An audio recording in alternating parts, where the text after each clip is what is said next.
बिस्मिल्लाहिर्रहमानिर्रहीम। शुरू अल्लाह के नाम से जो बड़ा मेहरबान नहायत रहम करने वाला है। बेटा ये 10th क्लास की केमिस्ट्री है। ये पहले चैप्टर में लॉ ऑफ मैथ सेक्शन एक ऐसा क्वेश्चन है जिसको पढ़ के, जिसको देख के जो एग्जामिनर होता है, जो पेपर बनाता है, उसके मुंह में पानी आना शुरू हो जाता है। और एग्जामिनर इस क्वेश्चन को ज़रूर टच करता है। अगर आपका पहले टाइम पे एग्ज़ाम है, इम्तिहान है, पेपर है, पिछले टाइम पे है, तो दोनों टाइम में वो ज़रूर टच, पहले टाइम पे दूसरे टाइम पे ज़रूर टच करेगा। अगर आप पास पेपर को उठा के देखें तो लॉ ऑफ मैथ सेक्शन उसने किसी न किसी तरीके से ज़रूर पूछा हुआ है। तो देखिए ज़रा, ये आपका पेज नंबर है, ये बेटा आपका पेज नंबर 8 पे लॉ ऑफ मैथ सेक्शन दिया हुआ है। आपने ध्यान से करना है। आम मिसाल की मदद से वजाहत पूछता है, इधर से हटेगा जनरल रिएक्शन की मदद से इक्विलिब्रियम कांस्टेंट एक्सप्रेशन अखज़ करें, ये वो बहुत ज़्यादा पूछता है। और इसमें वो केसी की वैल्यू आपसे पूछ रहा होता है। इसी तरह एग्जाम्पल दी हुई है, मिसाल के तौर पर देखें ज़रा, ये एग्जाम्पल नंबर 1 है और ये 2 है। ये दोनों एग्जाम्पल भी वो पूछ लेता है। बेटा मैं एक बात वाज़ह कर दूं, ये इंग्लिश मीडियम उर्दू मीडियम दोनों के लिए ही है। अगर आप इंग्लिश मीडियम है तब भी आप लोग मेरे साथ ये टिक लगाएंगे और इस गैस को जो है ना वो आप ध्यान से पहले तैयार करेंगे। अब आप आ जाए इसकी एक्सरसाइज पे ज़रा देखिए। ज़रा इसकी एक्सरसाइज पे क्वेश्चन नंबर बेटा ये जो 9 दिया हुआ है ना, ये कई दफ़ा उसने पूछा हुआ है। वो पूछे इक्विलिब्रियम कांस्टेंट एक्सप्रेशन लिखें। इक्विलिब्रियम कांस्टेंट एक्सप्रेशन लिखने का मतलब ये है कि वो आपको कह रहा होता है कि केसी की वैल्यू निकालें। बात की समझ आ रही है ना? वो आपसे क्या रिक्वायर कर रहा होता है, वो कहता है केसी की वैल्यू निकाल के दीजिए। और आपने 1 या 2 स्टेप में निकालनी होती है। पूरे का पूरा law of math section 2 number में नहीं लिखना होता। उस वक्त पूरे का पूरा लॉ ऑफ मैथ सेक्शन लिखते हैं जब लॉन्ग क्वेश्चन में आता है। तो इसलिए आपने ये लॉ ऑफ मैथ सेक्शन ध्यान से तैयार करना है। और मेरी ये छठी हिस्सी ये कहती है कि इस दफ़ा भी लॉ ऑफ मैथ सेक्शन वो टच करेगा, पहले टाइम पे टच करे या दूसरे टाइम पे टच करे। तो क्वेश्चन नंबर बेटा ये जो 8 है, ये आप ध्यान से ज़रा देख लें। क्वेश्चन नंबर 8 भी बहुत बहुत इंपॉर्टेंट है। अब आ जाएं इस चैप्टर के स्टार्ट से हम लोग देखते हैं कौन से 10 से 12 शॉर्ट क्वेश्चन है जो कि एग्जामिनर हर साल पूछ रहा है। देखिए बेटा, पेज नंबर 3 पे दिया हुआ है रिवर्सिबल रिएक्शन और डायनामिक इक्विलिब्रियम। मैं आपको ये कहूँगा कि इसके लिए आप लोग पेज नंबर 7 पे दिया हुआ है फॉरवर्ड रिएक्शन और रिवर्स रिएक्शन। इसके 3-4 तरीके से क्वेश्चन बनते हैं। तो आप लोग ये फॉरवर्ड रिएक्शन और रिवर्स रिएक्शन बड़े ध्यान से आप लोग तैयार करेंगे, ठीक है? फॉरवर्ड रिएक्शन और रिवर्स रिएक्शन बहुत बहुत इंपॉर्टेंट है। अच्छा जी, उसके बाद ये वही बात उसने की है, इधर जो बात की है और उधर जो बात करी है एक ही बात है। इसमें कोई भी जो है ना वो मुश्किल बात नहीं है, कोई भी उसने नई बात नहीं करी, वही बात जो है ना बार बार कर रहा है। रिएक्टेंट में से एक आयोडीन पर्पल रंग का, बेटा ये जो पर्पल है ये एमसीक्यूज आता है, रंग का होता है, जबकि प्रोडक्ट हाइड्रोजन आयोडाइड बेरंग होता है। ये कई दफा एमसीक्यूज आया है कि ये जो हाइड्रोजन और जब आयोडीन रिएक्ट करते हैं तो आयोडीन किस कलर का होता है, पर्पल कलर का होता है, और हाइड्रोजन आयोडाइड बेरंग होता है। ये फॉरवर्ड रिएक्शन कहलाता है। बेटा फॉरवर्ड रिएक्शन को हम लोग सिंगल तीर की मदद से ज़ाहिर करते हैं, और ये जो रिवर्स रिएक्शन होता है हम लोग डबल एरो की मदद से इसको जाहिर करते हैं। आप लोग हेडिंग ये लिख लें यहाँ पे, रिवर्स रिएक्शन, रिवर्सिबल रिएक्शन और इरिवर्सिबल रिएक्शन, ठीक है? अब आप आ जाएं, ये इन्होंने कई दी हुई एग्जांपल फॉरवर्ड और रिवर्स रिएक्शन की।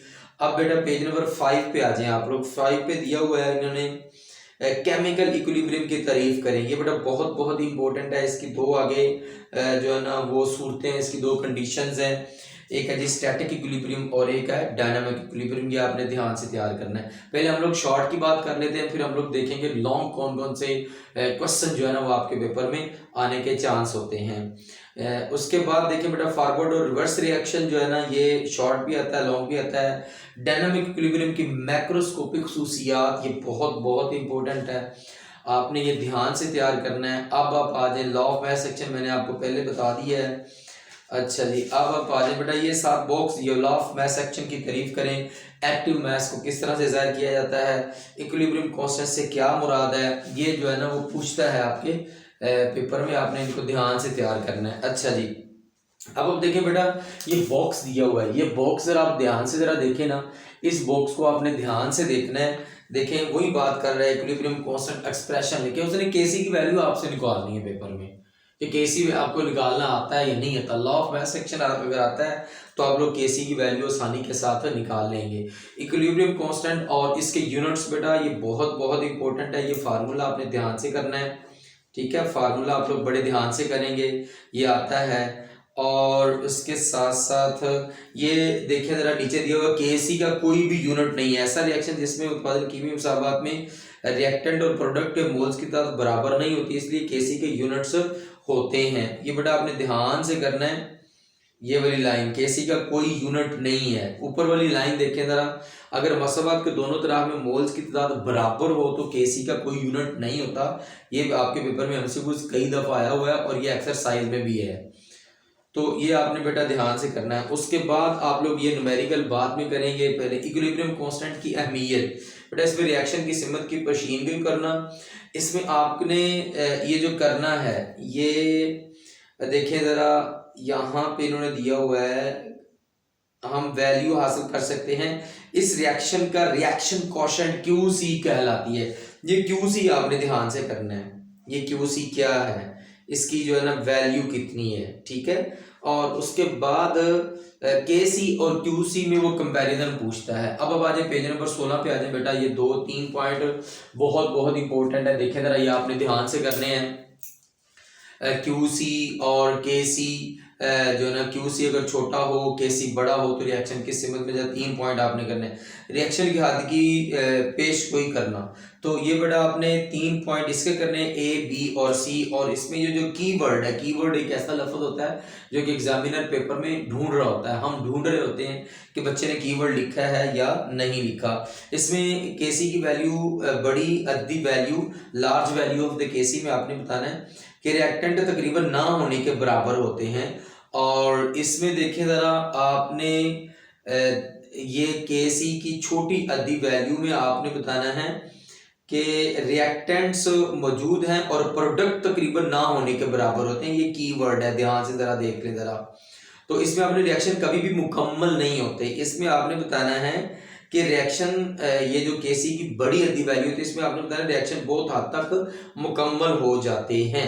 तो ये बेटा मैंने आपको कीवर्ड बता दिए हैं। अब आप आ जाएं इस चैप्टर के, ये जो लॉन्ग क्वेश्चन है, लॉन्ग क्वेश्चन कौन कौन सा जो है ना वो एग्जामिनर चूज करता है। बेटा लॉन्ग क्वेश्चन एक दफ़ा एग्जामिनर ने ऐसे किया है कि कुछ डेफिनेशंस दे दिए हैं और उसी को लॉन्ग क्वेश्चन बना दिया है, 5-6 डेफिनेशन दे दिए हैं, शॉर्ट क्वेश्चन दे दिए हैं। तो इसलिए आपने शॉर्ट क्वेश्चन बड़े ध्यान से तैयार करने हैं। तो एग्जामिनर आपके साथ थोड़ा सा वो ट्रिकी खेल रहा होता है, तो आपने एग्जामिनर की सोच को समझना है। तो अब यहाँ पे इस चैप्टर में जो लॉन्ग क्वेश्चन बनता है ना, जो ऑथेंटिक बनता है, एक ये ग्राफ वाला बनता है, पेज नंबर 6 पे दिया हुआ है, 6 पेज नंबर पे दिया हुआ है, फॉरवर्ड और रिवर्स रिएक्शन के रेट्स और इक्विलिब्रियम की हालत कायम करने का ग्राफ में इजहार। तो फॉरवर्ड और रिवर्स रिएक्शन का जो रेट होता है उसको हम लोग ग्राफ की मदद से जाहिर कैसे कर सकते हैं, ये एक लॉन्ग क्वेश्चन बनता है। और उसके साथ लॉ ऑफ मैथ सेक्शन तो बेटा सदाबहार क्वेश्चन है ना, मैं आपको ये एडवाइस कर रहा हूँ, आपने इसको ध्यान से तैयार करना है। लॉन्ग भी है, शॉर्ट भी है, हर हवाले से आपने इसको ध्यान से तैयार करना है। अच्छा जी, अब आप आ जाए इसकी जो एक्सरसाइज है, मैंने आपको पहले भी बता दिया है, रिएक्शन की सिमत की मशीनगोई कैसे कर सकते हैं। जितनी बेटा स्टेट एक्टिव मास और रिएक्शन के रेट में क्या ताल्लुक है, क्या केमिकल इक्विलिब्रियम की हालत में जितनी स्टेटमेंट छोटी होती है उतने ही उसके आने के चांस ज़्यादा होते हैं। तो ये एमसीक्यू नंबर बेटा 13 ये कई दफ़ा आया हुआ है, ध्यान से ज़रा देख लें। और इसी तरह ये जो एमसीक्यूज नंबर 13 है और एमसीक्यूज नंबर बेटा ये जो है 12 एमसीक्यूज नंबर है, ये भी कई दफ़ा पेपर में आया हुआ है। ये 2 एमसीक्यूज आपने ध्यान से कर लेने हैं। अब आ जाए एसिड और बेस और साल्ट्स पे।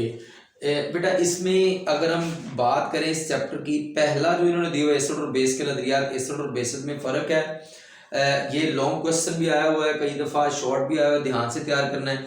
बेटा ये जो तारफ दिया हुआ है इन्होंने, तारफ, इसमें आपने करना क्या है, साइंसदान का नाम और उसकी जो खिदमात है वो आपने करनी है। साइंसदान का नाम और उसकी खिदमात, 3 नज़रियात है बेटा, 3 नज़रियात में से एक नज़रिया आपके पेपर में आता है।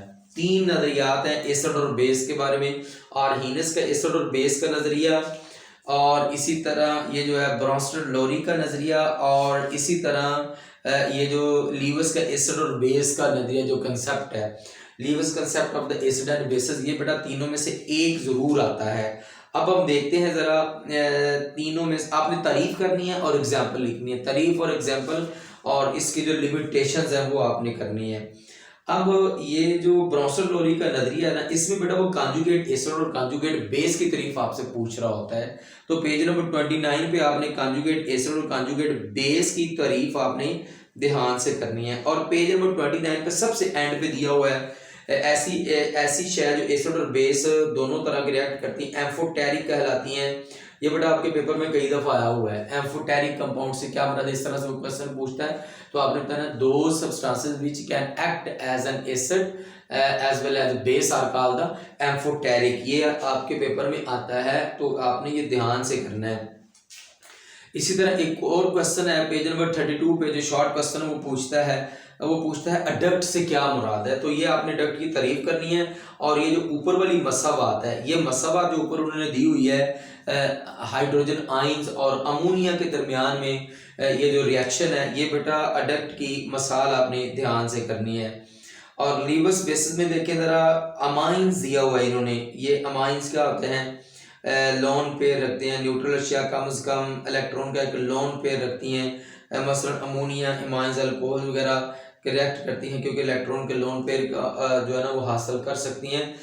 ये आपने ध्यान से करना है। अच्छा, इन तीन नजरियात में से बेटा वो तारीफ भी पूछता है और उसके नकायस भी पूछ लेता है। आपने ये तीन नजरियात ध्यान से तैयार करने हैं, ठीक है। अब आ जाए एसिड की आम खसूसियात, तभी खसूसियात और उसके बाद केमिकल खसूसियात। बेटा मैं आपको एक वाज़ा तौर पर बात बता दूं, ये जो आपकी 10th क्लास की केमिस्ट्री है ना, इसमें मसावात ज़्यादा हैं, तो आप परेशान हो जाते हैं। आपने परेशान नहीं होना, पहले आपने जो मसावात के बगैर है वो आपने तैयार करना है। ऑर्गेनिक केमिस्ट्री में एग्जामिनर इस तरह की हरकत करता है, और हम देखेंगे कि वो किस तरह की हरकत करता है। देखिए जरा, एसिड की आम खसूसियात इन्होंने बताई हुई हैं। मेटल के साथ रिएक्शन है, ये आप लोग लिख के इनकी बेटा प्रैक्टिस करेंगे, और इसका कोई तरीका नहीं है, कोई भी जादू नहीं है जो आपको मतलब कि हम लोग सिखाएं, मैं आपको सिखाऊं और आपको आ जाए। लिख के आपने इसकी प्रैक्टिस करनी है, और एंड पे आपने इसकी जो है ना वो प्रैक्टिस करनी है। ये मसावात जो है ना करनी है। टेबल बेटा दिया हुआ है, table hydrochloric acid, sulphuric acid और नाइट्रिक एसिड जो है ना ये करना है आपने टेबल। हाँ देखिए जरा, एसिड के इस्तेमालात पेज नंबर 36 पे दिया हुआ, ये वो पूछता है। ये मसावात नहीं है, ये आपको पानी पानी आने चाहिए। जो टॉप करने वाले उनको पानी पानी आने चाहिए। अगर आप ये कर लेंगे तो आपके 5 नंबर पक्के बन जाते हैं।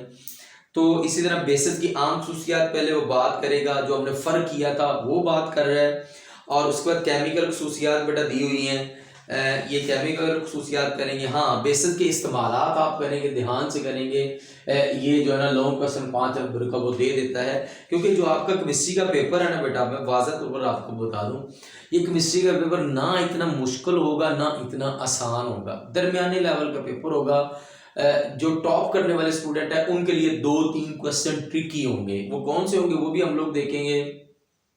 जो पास होने वाले स्टूडेंट्स हैं उनके लिए अगर उन्होंने 3 से 4 चैप्टर किए हुए हैं तो वो आसानी के साथ पास हो सकते हैं। पहले चैप्टर से आपके 10 से 12 नंबर है, पहले चैप्टर से। एक उसमें लॉन्ग लेना है, 3 शॉर्ट लेने हैं, 10 से 11 नंबर है। आपने ध्यान से करना है इसको तैयार। अब देखिए बेटा, टेबल दिया हुआ है, कुदरती तौर पर पाए जाने वाले एसिड जो है ना इनके नाम आपने करने हैं। ये शॉर्ट क्वेश्चन भी पूछ लेता है, एमसीक्यूज भी पूछ लेता है, तो ये आपने ध्यान से करना है। अब आ जाए पेज नंबर 40 पे, पीएच आपने बताना है कि पानी की पीएच कितनी होती है, ठीक है। ये पहली दो लाइन, सेल्फ आयनाइजेशन से क्या होता है, ऑटो आयनाइजेशन क्या होता है, पहली दो लाइनें आपने ध्यान से करनी है। और इसी तरह ये जो पीएच बराबर है नेगेटिव लॉग हाइड्रोजन आइन, ये आपने करनी है ध्यान से। पीएच कितनी होती है, 0 से लेकर 14 तक होती है। ये देखें ज़रा, मैं इसको सर्कल कर रहा हूँ, ये आपने ध्यान से करना है ज़रा। पीएच कहाँ से कहाँ तक होती है। और उसके बाद बेटा पीएच जो है ना शॉर्ट क्वेश्चन ये आता है, न्यूट्रल सॉल्यूशन की पीएच 7 होती है ये। और पीएच के इस्तेमाल, इंडिकेटर की तारीफ करनी है और 2-3 एग्जांपल्स आपने करनी है। ये टेबल आपसे पूछता है वो, ये टेबल नंबर 10.3 है, ये आपसे बेटा शॉर्ट क्वेश्चन में ज़रूर पूछता है, आपने ध्यान से ये तैयार करना है। हाँ जी, आगे आ जाएं। साल्ट्स आ गए बेटा, साल्ट्स में वो आमतौर पर यही पूछता है, साल्ट से क्या मुराद है, इसकी अहम खसूसियात लिखें। पहले आपने अहम खसूसियात याद करनी है, बाद में आपने साल्ट्स की जो है ना वो तैयारी करनी है। ये जो टॉप करने वाले हैं, जो टॉपर्स हैं स्कूल के अपने बोर्ड के, वो बाकी सारा करेंगे, लेकिन जो वीक है वो पहले हम खसूसियात करेंगे, बाद में दूसरा करेंगे, सॉल्युबल और इनसॉल्युबल साल्ट्स। अब बेटा साल्ट्स की जो अकसाम है ये आपने करनी, 5 अकसाम दी हुई हैं। एक किस्म वो पूछता है, ज़्यादातर डबल साल्ट और मिक्स साल्ट का वो पूछ लेता है, तो ये आपने ध्यान से जो है ना वो तैयार करना है। अब बेटा आगे साल्ट्स के इस्तेमालात, ये बेटा एंड पे ये जो पेज है ना, ये आपने बड़े बड़े ध्यान से करना है। एग्जामिनर किसी न किसी साल्ट के आपसे ना इस्तेमालात पूछ लेता है, 4 नंबर के, 4 नंबर के साल्ट्स के इस्तेमालात पूछता है, आपने ध्यान से करना है। पेज नंबर 53 पे देखें ज़रा, ये जो सोडियम क्लोराइड कैसे बनता है, इस तरह से वो क्वेश्चन पूछता है। सोडियम क्लोराइड NaCl किस तरह से बनता है, तो ये आपने बड़े ध्यान से तैयार करना है। ये क्वेश्चन शॉर्ट क्वेश्चन आता है। और उसके बाद देखें ज़रा, खुराक में प्रिजर्वेटिव्स, ये जो है ना खुराक को महफूज करने के लिए मुख्तलिफ किस्म के केमिकल्स होते हैं, उनको हम लोग जो है ना खुराक के प्रिजर्वेटिव्स का नाम देते हैं। ये आपने, इनका फ़ायदा क्या होता है कि खुराक को लंबे अरसे तक महफूज किया जा सकता है और खुराक को बैक्टीरिया के हमलों से जो है ना रोका जा सकता है। तो ये आपने ध्यान से करना। MCQs बेटा आप एक्सरसाइज वाले करेंगे। तो अब आ जाएं नेक्स्ट, जो देखिए ज़रा शॉर्ट क्वेश्चन भी वैसे ही दिए हुए हैं जो मैंने आपको बताए हैं। खालस पानी की pH क्या है, क्वेश्चन नंबर 8 है, ये बड़ा आता है। मंदरजा ज़ाहिर की तारीफ करें, बेसिक साल्ट और नॉर्मल साल्ट। इसी तरह साल्ट्स की 5 अहम खसूसियात लिखें। तो ये बेटा ये देखें क्वेश्चन नंबर 17 ज़रा देखें, इसमें से MCQs वो लेता है, तो आप ये ध्यान से जो है ना वो तैयार करेंगे। इसी तरह लॉन्ग क्वेश्चन में वो शॉर्ट क्वेश्चन भी बना लेता है। आपको आइडिया होना चाहिए कि लॉन्ग क्वेश्चन जो है ना वो कौन सा है। एक दफ़ा आपकी नज़र से ज़रूर लॉन्ग क्वेश्चन गुजरे, तब आपको पता चले। बेटा ऑर्गेनिक केमिस्ट्री आ गई, चैप्टर नंबर 11 है। इसमें सबसे जो इम्पोर्टेंट मैं आपको बात बताऊंगा ना, वो वाइटल फोर्स थ्योरी है। वाइटल फोर्स थ्योरी से क्या मुराद है, इसके ऊपर किसने इतराज़ किया, जो है ना इसको किसने रिजेक्ट किया, इसकी वक्त कम, इसकी अहमियत उस वक्त कम होगी। अहमियत का मतलब ये उस वक्त कम होगी का मतलब ये है कि इसके नकाइस किसने निकाले, और इसमें प्रॉब्लम, इसका जो इसके ऊपर इतराज़ जो है ना वो किसने ख़त्म किया था। वाइटल कम होगी जब वॉलर ने अनऑर्गेनिक कंपाउंड अमोनियम साइनाइड को गर्म करके बहुत पहला ऑर्गेनिक कंपाउंड यूरिया तैयार किया। ठीक है, मतलब ये है कि इसको रिजेक्ट किसने किया, ये आपने बताना वाइटल फोर्स थ्योरी में। और उसके बाद ऑर्गेनिक कंपाउंड्स, ऑर्गेनिक केमिस्ट्री की आपने डेफिनेशन करनी है। बेटा ये मैं आपको बिल्कुल वाज़ह तौर पर बात बता दूं, ये जो आपकी ये ऑर्गेनिक केमिस्ट्री है, इसमें इन्होंने फार्मूला की 4 अक़साम पूछी हुई हैं, ये आपने याद करनी है। और उसके साथ बेटा ये जो आपका पेज नंबर है ना 69 और 70, ये आपका पेज है, ये आपने बड़े ध्यान से तैयार करना है। 69 पेज और उसके बाद 70 पेज और 71, इसमें से 2 नंबर ले ले, 4 ले ले, ज़रूर लेता है। अब आ जाए ऑर्गेनिक कंपाउंड्स की जो डाइवर्सिटी है और ये जो मैग्नीट्यूड है, ये ज़्यादा कसीर तादाद में क्यों पाए जाते हैं। कैटिनेशन बेटा बहुत मशहूर है, आइसोमेरिज्म बहुत बहुत मशहूर है, आपके इंटर लेवल पे भी आता है, और इसी तरह मैट्रिक लेवल पे आपके स्कूल में एग्जाम हुए आपने दिए हैं, उधर आइसोमेरिज्म पूछते हैं, कैटिनेशन पूछते हैं, ये आपने ध्यान से तैयार करना है। ठीक है, अच्छा जी। उसके बाद बेटा कोयला की तारीफ आपसे पूछता है, आपने ध्यान से बतानी है। कोयला की डेफिनेशन आपने बतानी है। बेटा कोयला की इकसाम, अच्छा कोयला के बारे में आपने कार्बनाइजेशन जो है ना याद कर लिया। कोयला के बारे में आपने, कोयला की बेटा ये जो अकसाम है ना, ये वाला पेज ध्यान से आपने तैयार करना है। कोयला की कौन सी जो है ना वो अकसाम है, इसको PLBA भी हम लोग इस तरह से टोटके से बच्चों को याद कराते हैं। आप भी जो है ना याद कर ले, मैं अपनी क्लास में बच्चों को ऐसे बताता हूँ, PLBA, इस तरह से आपने जो है ना इसको याद रखें। तरह PLBA, तो ये जो है ना कोयले की 4 अक़साम के नाम भी आप लोग लिख देंगे तो आपको जो है ना 2 नंबर मिल जाएंगे। उसके बाद डिस्ट्रक्टिव डिस्टिलेशन क्या होता है, ये तारीफ आपने करनी है। अब आ जाए बेटा अमोनिका लिक्विड क्या होता है, ये तारीफ है। कोल जो है ना ये कोक में कितने परसेंट कार्बन होती है, 98%। ये शॉर्ट क्वेश्चन, कोक क्या होता है ये आपने ध्यान से जो है ना वो तैयार करना है। अब आ जाए पेट्रोलियम पे। बेटा पेट्रोलियम की तारीफ आपने बड़े ध्यान से करनी है। पेट्रोलियम के बारे में आपसे वो पूछता है कि पेट्रोलियम की डेफिनेशन जो है ना तारीफ करें। उसके बाद बेटा पेज नंबर 81 पे आ जाए। ये जो अल्केन्स और अल्काइल रेडिकल, ये बहुत बहुत मशहूर है।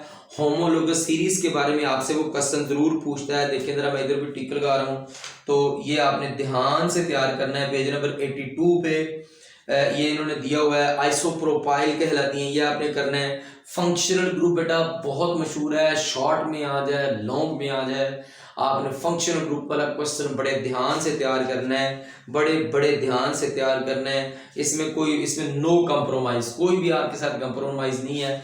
आप लिख के इसको देखेंगे, याद करेंगे। उसके बाद बेटा फंक्शनल ग्रुप के जो टेस्ट हैं ये वो पूछ रहा है। ये पूछे एक दफ़ा उसने पूछा था, जो टॉपर्स हैं वो करेंगे, जो पास होने वाले हैं इसको जो है ना चॉइस पे छोड़ दें, ठीक है। अब आ जाए ये जो है ना चैप्टर नंबर 12 पे आ जाए। मैंने 4 चैप्टर बेटा आपको ये इस क्लास में करवाने हैं और 4 चैप्टर मैं आपको नेक्स्ट क्लास में करवाऊंगा। हाइड्रोकार्बन देखिए बेटा, इस चैप्टर की मैं आपको एक बात बता दूं, वाज़ह तौर पर बात बता दूं। एग्जामिनर करता क्या है, जो पेपर सेट करते हैं आपका, वो बनाते हैं, वो क्या करते हैं, इस चैप्टर में से ना ये 3 इस चैप्टर के पार्ट हैं।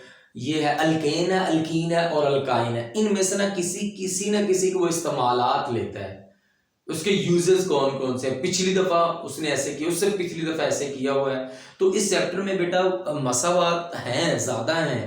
पहले आप लोग उसकी जो तबी खसूसियात हैं, जो इस्तेमालात हैं, पहले आप लोग वो कर लें, बाद में आप लोग मसावात पे आए। इसलिए जो मुश्किल है ना वो बाद में करना है, पहले आपने आसान करना है, ठीक है। अब आ जाए, देखिए जरा पेज नंबर है बेटा 101 और पेज नंबर है 102। बेटा जो तारफ दिया हुआ है मैं आपको वाज़ा तौर पर बात बता दूं, आप जब चैप्टर पूरा कर लें ना उसके बाद आप लोग इस तरह की रीड करें। इसमें वो समरी बताता है, आप पूरे के पूरे चैप्टर याद कर लेते हैं, फिर आप लोग इसको पढ़ते हैं तो आपको समझ आ जाती है। पहले इसको याद करने का आपको कोई इतना ज़्यादा फायदा नहीं होता, तो पूरे चैप्टर की एक हिसाब से इन्होंने समरी बताई होती है। बेटा हाइड्रोकार्बन्स के बारे में पेज नंबर 101, 2 और 103 बड़े ध्यान से करना है। 2 नंबर पूछ ले, 4 पूछ ले, जरूर पूछेगा, 1 पूछे जरूर टच करेगा। अब इस चैप्टर का जो पार्ट 1 है अल्केन पे आ जाए। अच्छा, इसमें वो पता क्या पूछता है, वो पूछता है इस वजह अल्केन्स पैराफिन्स क्यों कहलाती हैं, ठीक है।